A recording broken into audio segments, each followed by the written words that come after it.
Hello everyone and welcome back to a new LEGO Star Wars set review. This is the Droid escape pod from 2012 and what could possibly be my favorite LEGO Star Wars set of all time. Now, why do I say that? I say that because my grandparents got this for me when I was very little in 2012 at Toys R Us. Now, or 2013, one of the two is still on shelves at that time. Anyways, that doesn't matter because this set is my favorite because it means the most to me. And because it was my first LEGO Star Wars set.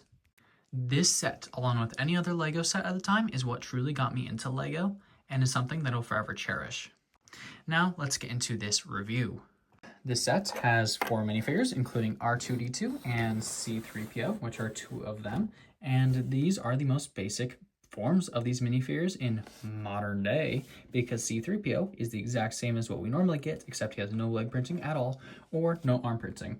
Now, R2-D2 is the one that is slightly different. Its head is just a flat silver instead of a metallic silver. And again, there's no back print because they didn't do that. But again, the printing is mostly still the exact same. And then, of course, we have the Stormtroopers, which in my opinion are definitely a little bit lacking, especially the helmets. But besides that, their faces are very cool and they are very good, like muddy Stormtroopers. They have cool backpacks, they have cool camas, which this one I'm now realizing is inside out. I just bought this today. Leave me some slack. But then we also have this guy, who's the exact same character, but has an orange pauldron.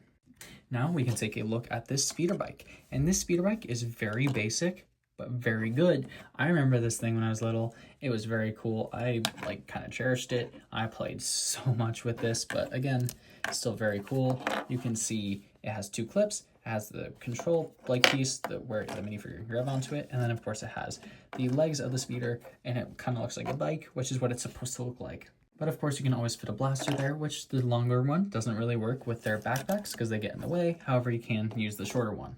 But now we can put all that aside and take a look at this escape pod. Now this escape pod was the one from the Tantive 4, so it's very cool to have this and the Tantive 4 now.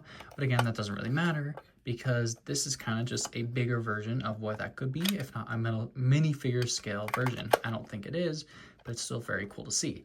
Now this set has 6 main stickers. You have the 2 here, which just give some detail, and then 4 of these stickers that go all the way around this build. And besides that, the details are very thin. You have 3 prongs here, which are like a satellite, I'm assuming. Then you have the engines with no exhaust, which is a very simple build. And then a little clip here. I'm not sure what this clip is ever for, except for it just to be landed, like so. Otherwise, it would just roll around, which I don't think is what they wanted. So I think the purpose of it is to be in a landed position. And you can do that by, you can see that that's what it is because this is how you open it. You open it here where you have a control panel. You have this little opening section, which is how this holds together.